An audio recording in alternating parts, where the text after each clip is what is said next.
Heart of the Phoenix. Written by Brendan J. O'Brien. Read by that self-same author in a horrible accent. Chapter 1. You wake up, but it's the middle of the night. Dark, cold, absolutely still. Toasty warm in the bedroll, but you gotta piss so bad you think you might fill the Grand Canyon to overflowing. Still drowsy, you extract yourself and slide on the alligator hide boots you paid a fortune for over in Carson City. Remember to shake 'em out. That's good. A couple days after buying those boots, you woke a family of scorpions from their bug dreams shaking 'em out. Nothing tonight, though. Stretching out the crick in your back, you spot a giant stand of saguaro where you can do the deed and keep some decorum. Far enough away to be polite, but not so far you'll leak before your trouser snake swings free in the wind. You let out a sigh of relief as the deluge springs forth and shiver as you take in the surroundings. Almost completely flat, just scrub brush and cactus for miles in all directions. It's dark, real dark, which is why you don't see the guy who just pulled back both hammers of his shotgun. "Keep your hands where I can see 'em," he whispers, his voice low and gravelly. You detect a hint of a Spanish accent. "I would," you reply, "but then I'll piss all over my new boots." "Piss on your boots then, caballero. Show me your hands." You lean forward and push out your hips while raising your hands over your head. A bit precarious, this position. You're standing close enough to the saguaro to give yourself a piercing while draining last night's tea. But damn! Those boots cost a bucket load, and you're sure as hell not going to dribble all over 'em. A brief shadow flickers in front of the fire, but it's gone in an instant. Normally, it'd be time to give yourself a couple shakes and finish the job, but your hands are otherwise occupied. Leaning back on your heels, you see the last drop land squarely between your boots. Mission accomplished. "Turn around, slowly, senor." You sigh. "Mind if I zip up first?" "'Kay." A blast erupts from the saguaro just to your right. Blinded by the brilliant muzzle flash, your world goes dark, followed by a solid whoomp behind you. Your partner, Sandy, pokes his head up over the cactus. "Think he's dead?" "Dunno. Can't see a damn thing." "Well, your friend there appears to be relaxing in the sand, but I believe he's missing most of the top of his head." "You mind checking? I can't hardly see the cactus no more." As Sandy walks around to check on El Bandito, you pack your trouser snake back inside your dungarees. Turning around, you can just make out the shadow of Sandy leaning over a large black lump lying on the sand. "Dead?"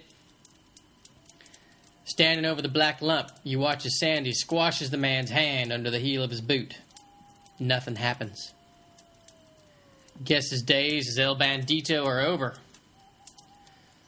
Your partner nods, then kneels to go through El Bandito's pockets. You note the stray shotgun and pick it up. Cracking it open, you pull out the live shells and thank the Lord El Bandito's buckshot didn't lodge in your ass. "Find anything?" "Not much, just the bandolier. Must have a mount around here somewhere, though." That was true. Since relieving the bank teller of all that cash yesterday afternoon, you'd ridden well into the night, miles from anywhere. Frowning, you wonder if El Bandito followed you from town. You look up and scan the horizon for any friends he might have brought with him. Nothing moves. Sandy stands. Pointing to the ground, he says, "There's tracks. I'll go have a look." Cracking open his own shotgun, he replaces the spent shell with a new one. "Be careful." Sandy nods and slips away silently into the darkness. One of the horses back at camp whickers. Eyes adjusting back to the moonless night, you begin to take in more of the man's features. He has dark, weathered skin, ornamented with a scraggly beard and maybe a few weeks' growth. He's wearing simple clothes, the soles of his boots worn thin, the beginnings of a hole visible on the left one. With a sigh, you walk back to camp and throw another couple logs on the fire before sitting down on the bedroll. Your hands shake as you warm them in front of the fire. Damn, I could use some tequila about now. Calm the nerves. Out of nowhere, a clay jug with a narrow spout plonks in the sand next to you. Eyebrows raised in surprise, you look to the stars, thinking you might visit church more often. Moments later, Sandy strolls back into camp, leading a mule. Thought you might need some of that. It's good. Grow some hair on your chest. You roll your eyes as you uncork the bottle and take a whiff of its contents. Whatever is in there is strong. The fumes alone hangover-worthy. Taking a sip, you sputter as the powerful liquid threatens to dissolve your throat. Gasping, you reach for the canteen lying next to your bedroll to wash it down. Sandy chuckles as he ties up the mule next to the horses. Jesus, Mary and Joseph, what the hell is that?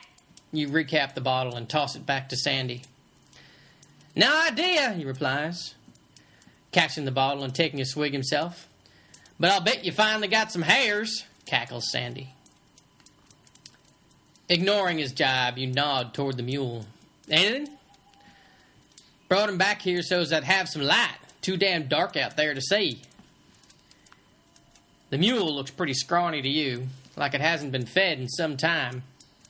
Hauling yourself up off the bedroll, you set the mule up with a feed bag as Sandy removes the packs and sets them down next to the fire.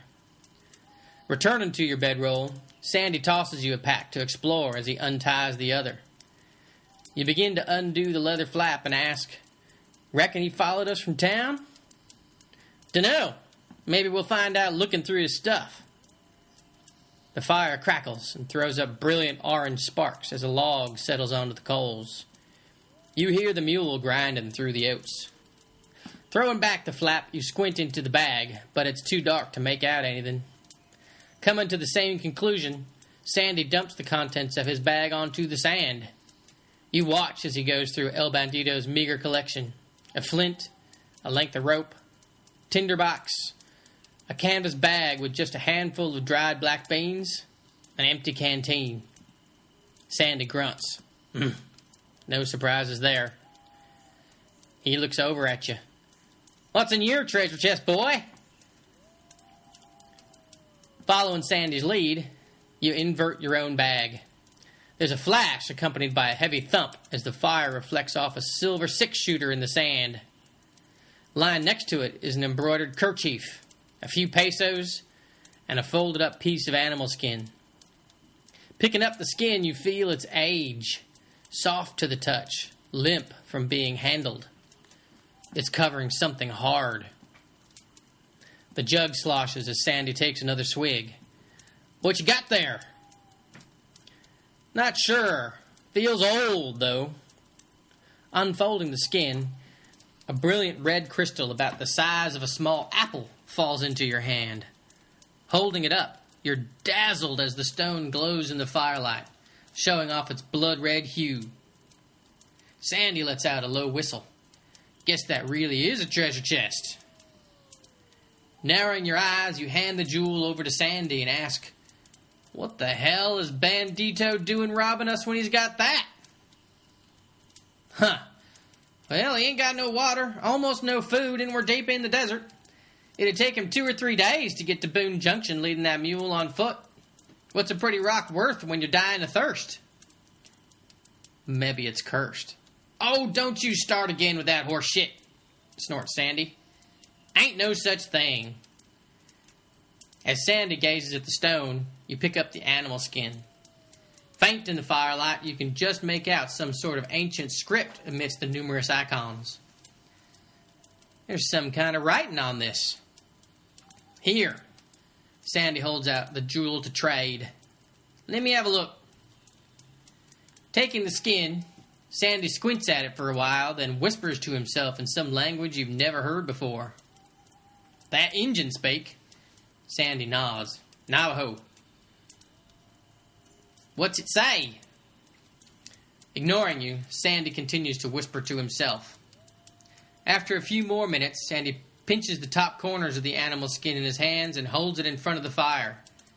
His eyes go wide. What? What is it? Sandy lets out a low whistle. Have a look. He gestures to take the skin and hold it up just as he did. Backlit by the fire, an image appears. It's an icon of a bird drawn in the native style, spreading its wings wide as it emerges from flames below. The artwork is so obvious looking at it this way you can hardly believe you missed it before. Wow. Gazing at the gem, Sandy mutters, I never would have believed it. Annoyed at his unwillingness to share his insight, you shout, Stop being so damn mysterious, old man. What the hell is it? Where'd you learn Injun speak anyway? My grandmama was Navajo, explained Sandy. My parents died when I was 9 and she took me in. Didn't speak a word of English. Sandy smiled.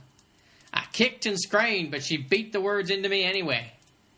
Called me Zanez, Navajo for mule. I was downright ornery as a kid. He laughs quietly, lost in the memory. You roll your eyes at the old man's sentimentality. So what does the skin say? Sandy frowns in thought. I'm not rightly sure. The writing isn't the same as I remember, but I recognize some of the words. I'm guessing it might be a legend Grandmama used to tell me as a bedtime story. The Heart of the Phoenix. Well, it's certainly well past bedtime now. Go on, tell the story. All right, but it's long. May as well get comfortable.